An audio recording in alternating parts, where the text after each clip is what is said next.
We were just regular people who were concerned about the abortion issue, and the right to life was a path for us to go.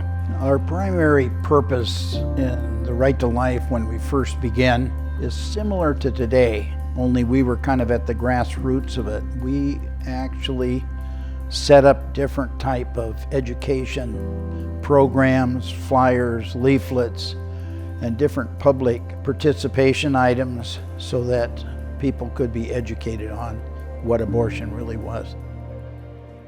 To build our chapter, we visited the churches, and the Catholic Church, they were very supportive. At that time, there was a lot of not pro-life women. In fact, the first meeting we had, they wanted to shut us down. We invited people to come. We put it in the newspaper. It was a small little place, and what they wanted to do was for us to leave town. And we would hold meetings in our homes and discuss how we were going to proceed.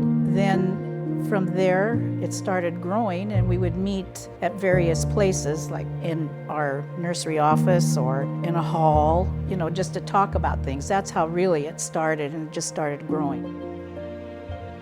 A big thing that the founders of Oregon Right to Life, once Oregon passed the legalizing abortion, the founders were concerned about that because they cared about the sanctity of human life. And a huge push that they decided on was to educate the public about what's happening with life and about the value of human life. In the 90s is when, as other issues came along, parental notification or Measure 8 and 10, I forgot exactly what those were about, but I, as an independent pediatrician at that time, would go to some of these televised debates. Dr. Jones Sage, a pediatrician, my feeling is that whatever is wrong that would make a teenager choose to go for an illegal abortion instead of go to their parent is another kind of problem that we as a society need to help solve, not legalize killing. Well, what changed my heart was education, was learning about abortion. I had an insight as how important education was, and it became my passion and my heart that we need to tell people and change their hearts. And so my goal was to make the education department big and powerful. The biggest need that I saw was the fair booths. We started putting powerful, wonderful fair booths all over the state through our wonderful volunteers. Then I wanted to educate the pro-lifers even better, so I wanted to beef up the conferences.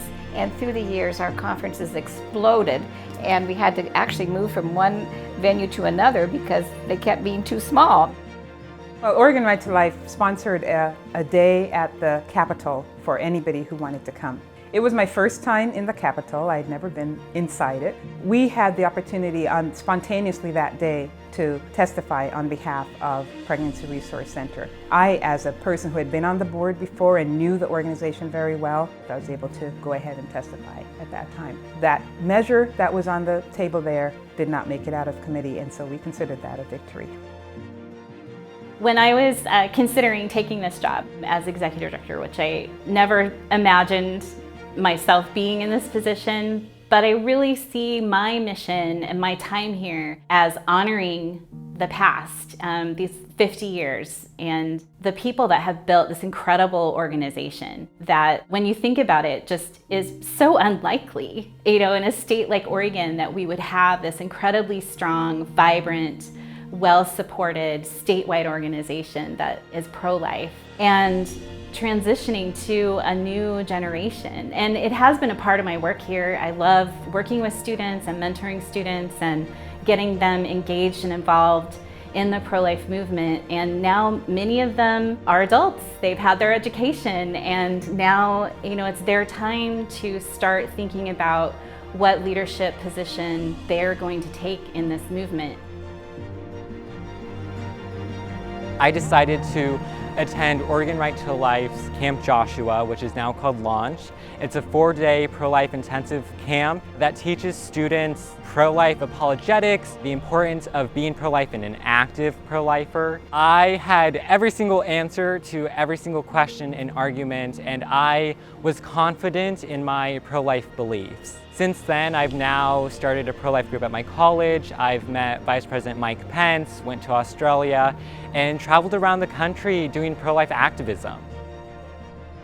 We have so many amazing supporters that have just been a rock beneath this organization, and it really allows the next generation to stand up on that and kind of take flight and be able to make changes that weren't possible 10 or 20 years ago. I really think the way change is going to happen in this country as we look toward abortion being abolished in my lifetime is about people that choose to talk about hard conversations with their friends and family about abortion.